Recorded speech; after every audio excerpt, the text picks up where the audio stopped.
윤석열 당선인과 인수위가 초대 내각 지명을 했지 않습니까? 네. 그걸 또 한번 짚어봐야 될 건데 한덕수 초대 총리도 노무현 정부 때 어떤 총리를 했으니까 그랬죠. 국회에서 동의를 받아야 되니까 예. 아마 국회 동의를 위한 총리 인선 아니었겠나라는 말이 많은데 지금 심상찮아요. 예. 뭐 썩 그렇게 인기가 좋지는 않고 한덕수 개인만 놓고 보면 뭐 저 정도면 어렵게 통과할 수도 있지 않을까 그랬는데 두 번째 발표한 장관 명단에서 한동훈 법무, 그다음에 교육부 총리 몇몇 사람이 국민들이 질색으로 싫어하는 것, 그 부분을 많이 건드린 것 같아요. 물론 아직 의혹 단계고 사실로 드러난 건 아닙니다만 윤석열이 내세운 커다란 가치 중에 하나가 공정하다는 것과 상식, 법치, 그리고 특히 조국 수사 때문에 윤석열은 더 공정해야 한다는 의무 같은 게 있었지 않습니까? 네. 그런데 과연 윤석열이 내놓은 첫 번째 인사들은 과연 공정하다고 볼 수 있는가? 그 점에서 이의 제기를 강하게 받고 있는데 일단 청문회까지 한번 가보자는 것이고 저는 윤 당선인이 이런 반응을 보였다고 그러죠. 배현진 대변인의 전언에 따르면 불법의 팩트가 없는데 어떻게 뭐 정호영 복지부 장관 후보자를 내치거나 지명을 철회할 수 있느냐 이랬다는데 제대로 조사다운 조사, 수사권을 가진 조사, 팩트를 찾아낼 수 있는 조사를 안 해보고서 어떻게 불법의 팩트가 있는지 없는지를 알 수 없는 거 아닙니까? 더군다나 어저께 일요일 날 정호영 장관 후보자가 기자회견을 하고 해명을 하는 과정에서 자기 아들이 군대를 갈 때 뭐 4년 만에 2급에서 사회복지 근무요원인가로 4급으로 바뀌는 과정에 영상 기록물 같은 거, 이를테면 MRI 같은 거 공개를 안 했어요. 그냥 이러저러해서 부정의 소지가 있을 수가 없는 크로스 체크가 확실한 시스템에 따랐고 뭐 여러 명의 의사가 했는데 같은 진단이 나왔다 이랬는데 다른 전문가의 말을 빌어보면 20대에서 척추관 협착증이 걸릴 확률은 0.07%랍니다. 0.07%. 협착증은 전부 다 노인네들이 그렇죠. 50대, 네. 60대도 좀 생기는 거 아닙니까? 이런 네. 퇴행성 질환들 많이 알고 있는데 네. 그래서 어떻게 하필 0.07%에 해당할까? 그리고 어떤 의사가 한겨레 신문 보도였던 것 같은데 5번, 6번 뭐 요춘지 뭔지 뭐 추간판 탈출이라고 돼 있는데 왜 제목에는 척추관 협착증으로 의심되는 소견이 있다. 제목은 그렇게 뽑혔는지 모르겠다. 본문은 이것은 그냥 디스크 정도로 자기는 이해했다. 이런 말을 하더라고요. 그래서 저희가 의사가 아니니까 자세히 알 수는 없는데 그런 논란이 있으면은 그냥 빼도 박도 못할 MRI나 CT를 딱 내놓고 자 이렇다. 이걸 객관적으로 한번 와서 기자들한테 주고 다 검사해봐라. 야당에도 주고 이랬으면 될 텐데 그런 건 없었어요. 그래서 아무튼 불법의 팩트가 없기 때문에 현재로서는 별 문제가 없다라는 인식이 20, 30년 전과 달라진 게 뭐가 있느냐. 그다음에 조국 수사에 그렇게 추상같이 임했던 검사 윤석열의 자세는 어디로 가 있느냐. 이런 얘기가 당연히 나올 수밖에 없죠. 그리고 윤 당선인이 이걸 모를 리가 없을 텐데 만약에 몰랐다면 이건 정말 인식의 커다란 일탈이라고 생각합니다. 이게 그 보도를 보니까 인사검증을 동의를 받고 나서 발표 하루 전에 검증을 하루 동안 했다는 거예요. 너무 짧더라고요. 이게 그래서 우리가 문재인 정부도 그 촛불 정부로서 참 정말 국민이 압도적인 지지 속에서 출범을 했더랬었는데 네. 그때도 한 80% 이상 나왔었죠. 그렇죠. 문재인의 지지율은 41%였지만 남북 대화 국면에서는 85%까지 갔죠. 예, 그런데 인사청문회부터 문제가 그랬죠. 나타나기 시작했잖아요. 맞습니다. 첫 번째. 이게 그 인사 준칙도 만들고 했는데도 내로남불 논쟁에서 자유롭지 못했고 그것이 결국은 조국 법무부 장관까지 가면서 문제가 터졌고 어떻게 말하면 지금 정권 교체의 민심이 그때 뭐 태동이 된 거죠. 태동이 됐다고 네. 볼 수밖에 없고 서초동과 강화문에서 서로 100만이다 할 정도로 국민이 쫙 나눠져 가지고 그런 것도 일나오고 그랬었는데 누군가 이야기했지만 바로 그런 내로남불 공정치 않은 부분 때문에 윤석열 지금 당선인이 국민적인 어떤 기대를 갖게끔 됐고 본인이 거기에서 본인 말로는 핍박받았다고 이야기하지만 네. 거기서 어떤 이 검찰로서 자기가 할 수 있는 바를 해서 사실 조국 일가를 무참히 그냥 만든 거 아닙니까? 이게. 그러고 나서 이 대통령 당선이 됐는데 어떻게 똑같이 지금 이제 그 친구인 이 정호영 보건복지부 그 내정자한테 그런 일은 저는 이전에 우리가 보면 YS 같은 경우는요. 그때도 박이태 예. 그 법무부 장관, 예. 박이태 국회의장이 생각나는데 딸 문제가 있을 겁니다. 딸 편입 문제가 언론에 나오자마자 바로 아웃이었어, 바로 아웃. 예, 예. 뭐 불법 팩트가 확인되고 말고 간에 의혹 수준으로도 의혹 그냥 수준으로도 치명상을 그게 입었죠. 국민들한테 국정 운영을 하는데 이 너무나 부담과 짐이 될 수 있다. 해서 바로 그거를 바꾼 거 아닙니까? 그러니까 YS 때면 지금 30년도 훨씬 전인데 그때의 도덕 기준도 이건데 그 이후로 굉장히 높아졌잖아요. 공정에 대한 요구도 커졌고 그 지금 다른 것도 아니고 입시와 병역이거든요. 그래서 지금 이게 다음에 우리가 이야기할 이 지방선거에서 5월 10일이 이제 집권하게 되면은 그 전에 총리 청문회는 시작되죠. 네, 그러면은 아마 한 달 내내 인사청문회 시간이 될 겁니다. 그렇습니다. 그럼 현 정부에 대한 평가 그게 될 건데 3월 9일 이렇게 당선되고 5월 10일부터 새 정부가 시작된다면 6월 1일 지방선거는 정말 뻔한 결과라고 다들 생각했지 않습니까? 아마 2018년도 민주당이 휩쓴 만큼 휩쓸 것이다. 뭐 혹자는 강주 전남북 외에는 다 넘어갈 수 있다. 이런 이야기까지 했는데 이 지금 심상찮아요. 그 부분이. 그래서 그럴 것 같지는 않고요. 당선인도 아까 제가 이야기한 대로 네, 지방선거의 그 승부가 너무나 중요하니까 그렇죠. 새 정부의 국정 운영이 그래서 이 지방선거에 굉장히 신경을 쓰고 있답니다. 예, 신경을 쓰고 어떤 경우에는 경쟁력이 있는 사람으로 보도에 따르면은 김태흠 의원을 충남도지사로 원내대표 놓을 사람을 예, 권성동 원내대표를 만들기 위한 정리일 수도 있지만 네, 또 다른 한편 어쨌든 김태흠 의원이 그 지역에서 이 제일 강한 높다. 이렇게 그 이 지지도를 갖고 있으니까 예.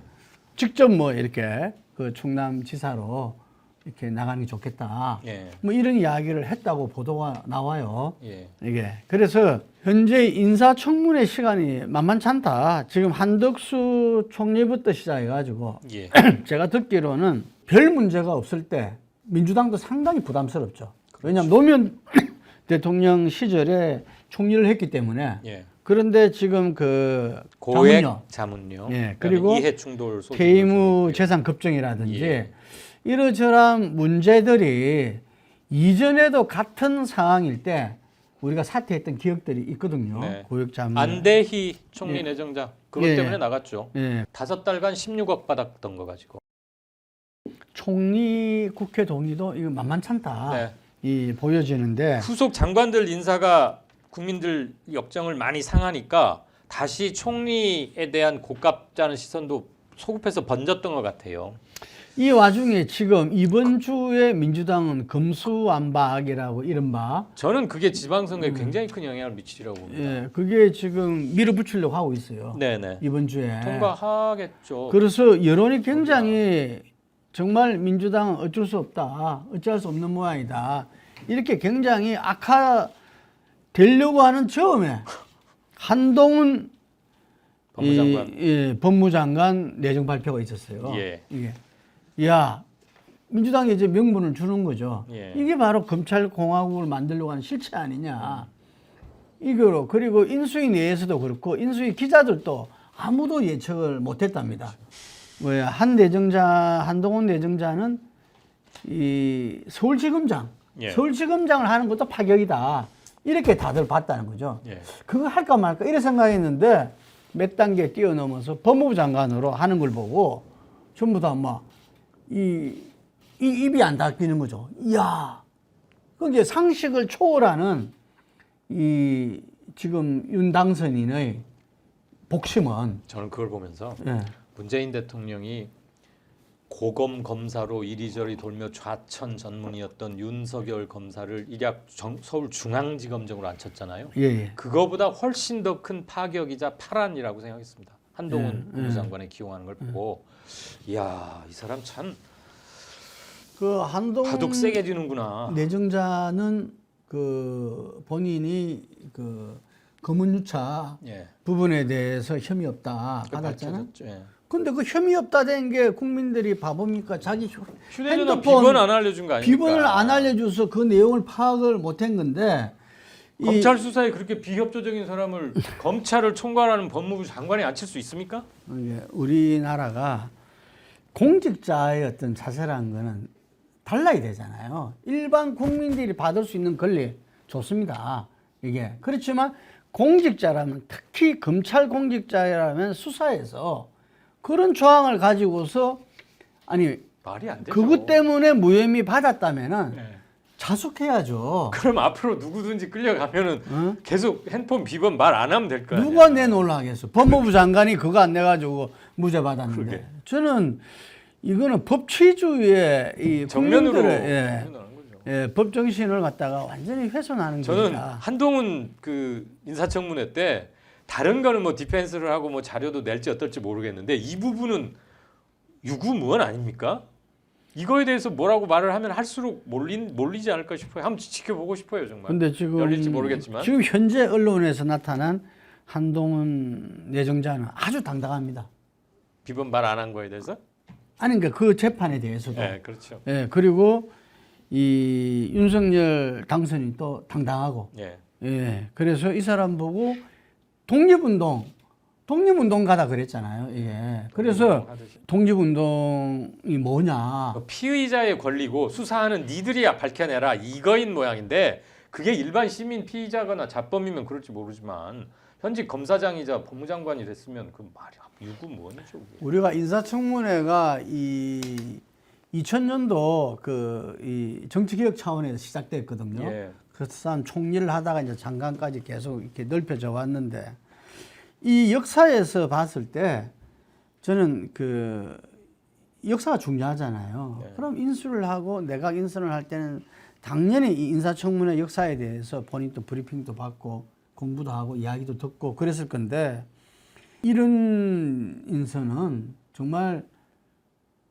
마이웨이 내가 할 길 내 가겠다. 그래서 이게 저항적 대통령제 부활 상김보다 더 앞선 저항적 대통령이 되려고 하지 않느냐 이런 이야기도 나오고 아직 취임도 하지 않았는데 취임도 아까 이야기한 대로 능력을 내세우면서 이 우리가 기본적으로 어느 정권이든지 지역과 여성 안배 이런 것들은 이렇게 그 앞으로 이 우리 사회가 진보하는 데 필요한 부분이기 때문에 할당을 하지 않습니까? 예. 그게 그런데 능력을 앞세우면서 그 부분들을 갖다가 아예 무시해 버린다든지 저는 이거는 이 첫 출발부터 첫 단추부터 저는 잘못 끼워져 있다. 그 서원남이다 뭐 경융남이다 이런 말 들어보셨잖아요. 예. 아가페란 말 들어보셨어요? 그거 못 들어봤어요. 아끼는 사람, 음. 가까운 사람, 음. 패밀리라고 여긴 사람, 아가페, 아가페인 사람. 아가페 인사요? 네, 그 한동훈은 아끼고 가깝고 패밀리야. 그 저는 한동훈 장관의 지명이 윤석열 당선인이 여지껏 보여온 마이 웨이, 마이 온 스타일 뭐 이거의 끝장판. 클라이맥스.